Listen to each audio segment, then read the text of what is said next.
হাসি রাশি রাশি, বাহ, রাশি রাশি হাসি বড় ভালোবাসি। কি হলো জাহাপানা? আজ এত খুশি দেখাচ্ছে। আরে তুমিও হাসি খুশি থাকো। কিভাবে থাকবো জাহাপানা? যা দিনকাল পড়েছে না, তাতে মুখে আর হাসি থাকছে না।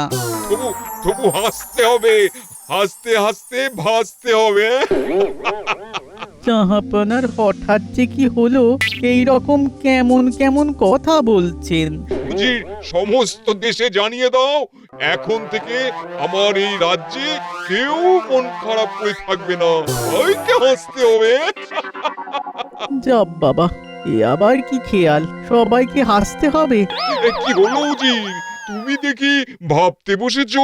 ভেবে কিছু হবে না, আমি যেটা বলছি সেটাই করতে হবে। সবাইকে হাসতে হবে। আমার কথা অমান্য করলে তার স্থান হবে কারাগারে। কেমন মজা! জাহাপানা কারোর যদি খুব কান্না পায় তবে কি হবে? কান্না পেলেও হাসতে হবে। দেশের সব রাজ্যে রাজ্যে খবর পাঠিয়ে দাও। ঠিক আছে জাহাপানা। আমার কাছে মুখ গম্ভীর করে থাকবে না, হেসে হেসে কাজ না করলে স্থান হবে কারাগারে। বুঝেছো না বোঝনি? বুঝেছি, সব বুঝেছি। আমি এক্ষুনি দূতকে পাঠাচ্ছি, সব রাজ্যে এই খবর পাঠিয়ে দিচ্ছি।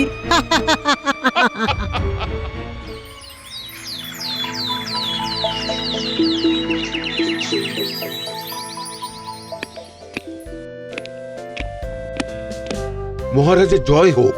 বলো প্রহরী, কি সংবাদ? মহারাজ নবাব বাহাদুরের দূত এসেছেন, তিনি আপনার সঙ্গে এক্ষুনি দেখা করতে চান। কি কি সর্বনাশ! এই সাত সকালে নবাব বাহাদুরের দূত আমাকে আবার কি শোনাতে আসছে? কি আর করবে, দাও, পাঠিয়ে দাও, দেখি ভাগ্যে কি লেখা আছে। যথা আজ্ঞা মহারাজ।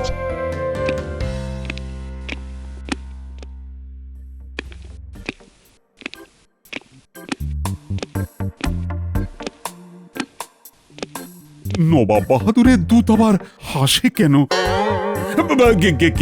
কি দূত, নবাব বাহাদুর কেমন আছেন? জাহাপানা কুশলেই আছেন। তিনি আপনাকে একটা পত্র পাঠিয়েছেন। পত্রের ছত্রে ছত্রে যা যা লেখা আছে সেই সব কথা আপনার রাজ্যে পালন করবেন, এটাই জাহাপানার ইচ্ছে। এই কথাটা এত হেসে হেসে বলার কি কারণ দূত? সেটা তো পত্র পাঠ করলেই বোঝা যাবে গোপাল দাদা। মন্ত্রী, তুমি পত্রটা ভালো করে পড়ে শোনাও।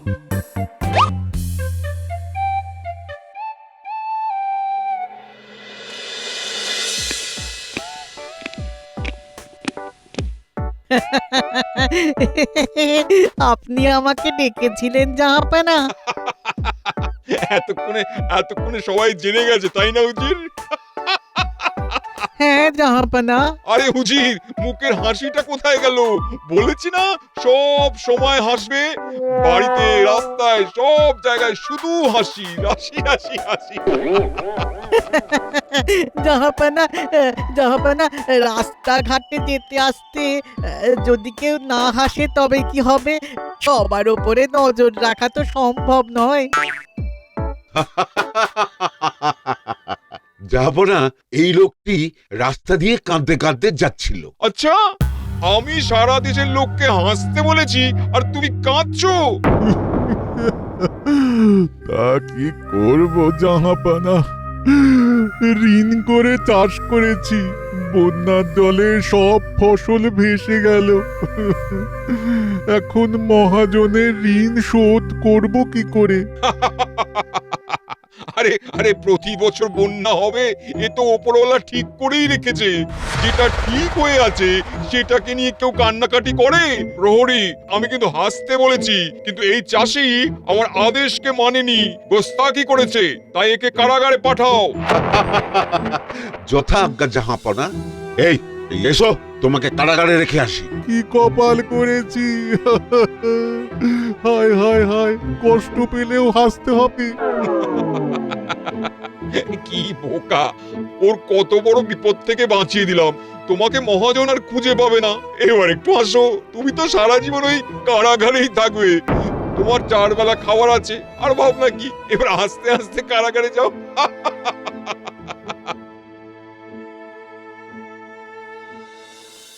কি হুজির, তোমার প্রশ্নের উত্তর পেয়ে গেলে তো? আমার চর সর্বত্র হাসছে আর ঘুরছে, ঘুরছে আর হাসছে।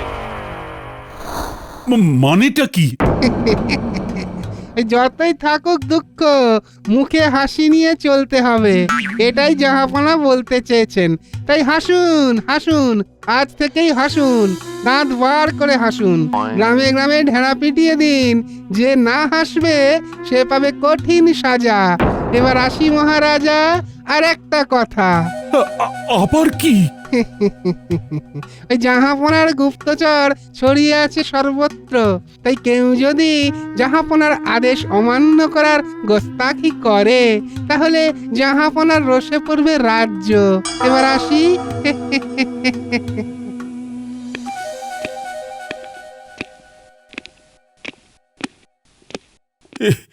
কি সব বলে গেল মন্ত্রী? তুমি কিছু বুঝতে পারলে? পেরেছি মহারাজ, আমাদের হাসতে হবে। এই সব শুনে না আমার তো হাসি উবে গেছে, ভয়ে হাত পা পেটের ভেতর সেধিয়ে যাচ্ছে। আচ্ছা, বাঁচবার কি কোনো উপায় নেই? উপায় একটাই, নবাব বাহাদুরকে বোঝানো। বোঝাবেটাকে? এই তো হাতে একখানা সুযোগ এসেছে। মহারাজ ভয়ে কাতর, এইখানে আমাকে কিছু একটা করতে হবে। কি গো মন্ত্রী, তোমার যে কথা বন্ধ হয়ে গেল।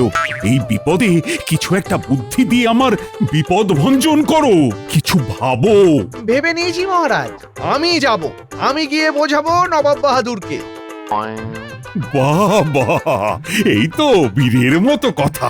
যাও যাও যাও, নবাব বাহাদুরকে বুঝিয়ে বীরের মতো ফিরে এসো, আজই যাও। যথাজ্ঞা মহারাজ, আমি তাহলে এখন বাড়িতে যাই, যাবার তোড়জোড় করি গিয়ে।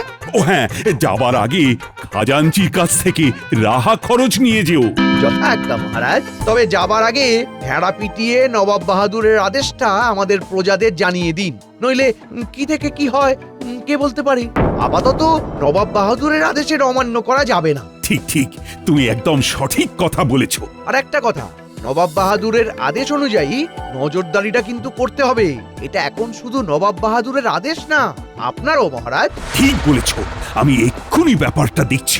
এবার তবে বিদায় দিন মহারাজ।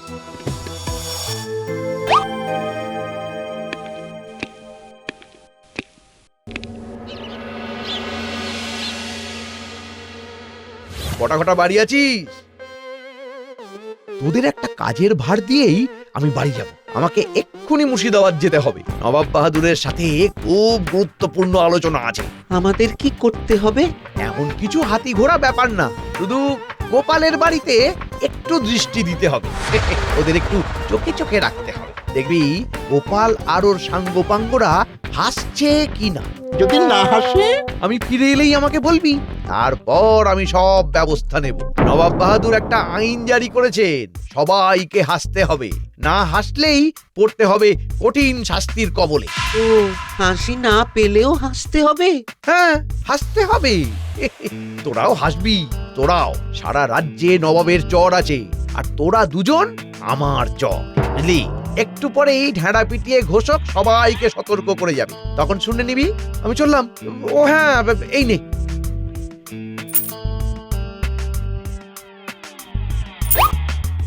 তোরা কিছু হাত খরচ রাখ। আজ এখন থেকেই তোরা গোপালের বাড়ি চলে যা, আর সব সময় হাসবি, কেমন? ঠিক আছে।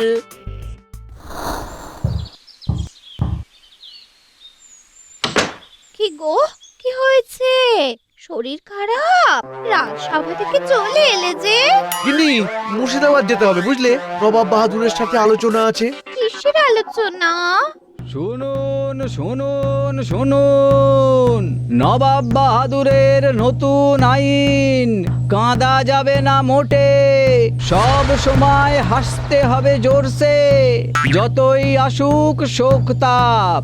নবাব বাহাদুরের গুপ্তচর সব নজর রাখছে, ধরা পড়লে কারাগারে যাবজ্জীবন নির্বাসন। মানে সব সময় হাসতে হবে? এ আবার কিরকম আইন? আরে মহারাজ তো এই ব্যাপারে আলোচনা করতেই আমাকে পাঠাচ্ছেন। নবাব বাহাদুরকে বোঝাতে হবে। যাক, এতদিনে একটা সত্যিকারের কাজ নিয়ে মুর্শিদাবাদ যাচ্ছ। তবে একা না গিয়ে গোপালকে নিয়ে গেলে ভালো করতে। কেন, তোমার কি মনে হয় আমি একা পারবো না? কিছু মনে করো না, তুমি ঠিক ভেবেছো। আমি এইটাই ভেবেছি। ঠিক আছে, আমি দেখিয়ে দেব আমি কি পারি আর কি পারি না। আমিও দেখবো সত্যি তুমি কিছু পারো কিনা। অসহ্য। শুনুন শুনুন শুনুন, নবাব বাহাদুরের নতুন আইন, কাঁদা যাবে না মোটে, সব সময় হাসতে হবে জোরসে। কি বললো শুনলি? শুনলাম। এই সবের মানে এটা কি? শোক তাপ হলেও হাসতে হবে, হ্যাঁ? শেষে মহারাজও নবাব বাহাদুরের সঙ্গে মিশে গেলেন। দাদু এলে ব্যাপারটা বুঝতে হবে।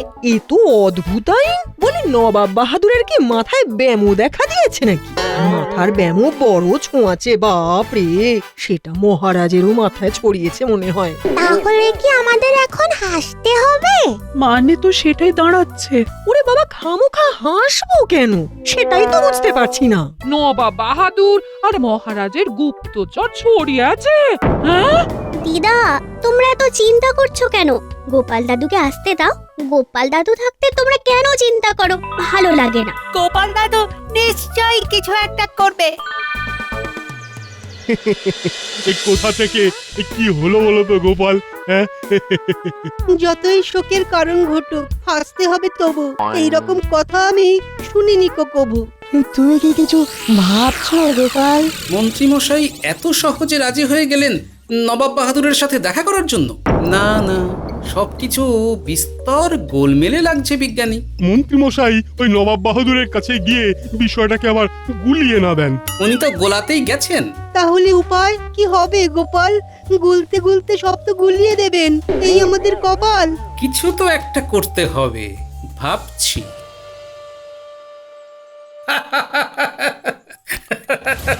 হঠাৎ কি হলো গোপাল? নবাব বাহাদুরের লোক নজর রাখছি বিজ্ঞানী, হাসুন। হঠাৎ আমার পেট কামড়ে উঠলো। ও, তোমার পেট কামড়ে উঠলো বলে হাসছো? আর আমার হাসি পেলো কেন জানো? আমার পেট কামড়ালো না বলে। কি মজা! আমি শুধু শুধু হাসি কি করে? কি সভাকবি, কিরকম হাসি পাচ্ছে বলো তো? হ্যাঁ, আমার পাচ্ছি না হাসি, পাচ্ছি আমার কাশি।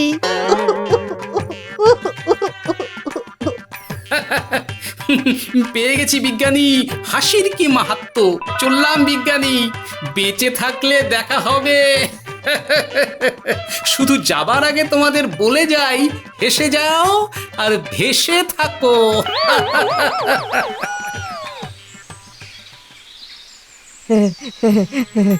নিন সেনাপতি মশাই, হাসুন। নাও গো সভাকবি, তুমিও হাসো। হাসো আর ভাসো।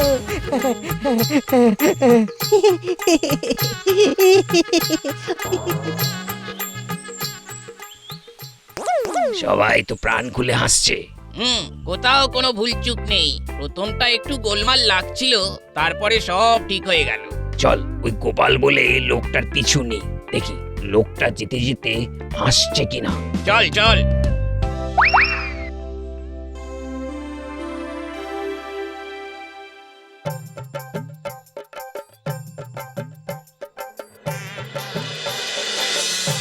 বুঝেছি, মন্ত্রীমশাই মুর্শিদাবাদ যাবার আগে আমার বাড়ির উপর নজরদারি রাখার জন্য বটা ঘটাকে রেখে গেছে।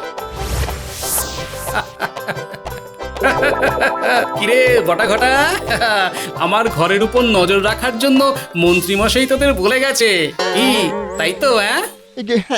হ্যাঁ মানে না। কি আমতামতা করছিস? সোজা কথা সোজা ভাবে বল না। কি হলো, তোদের